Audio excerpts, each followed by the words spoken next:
આ મરચાં નાખ્યા મમ્મી? હા, તીખા 2 મરચાં છે, આદુના ટુકડા ને થોડું લસણ લીધું છે, એને ક્રશ કરી લઈશું.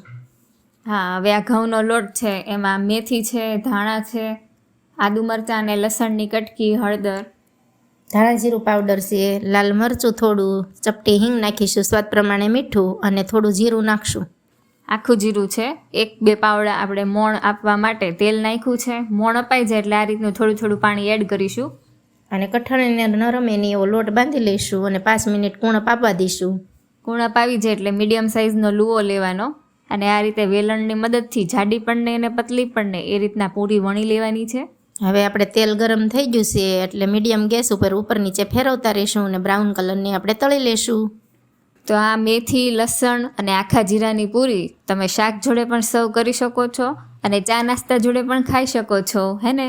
હા, તો હોળી ધૂળેટીમાં અવશ્ય બનાવો મેથીની પૂરી. ઓકે.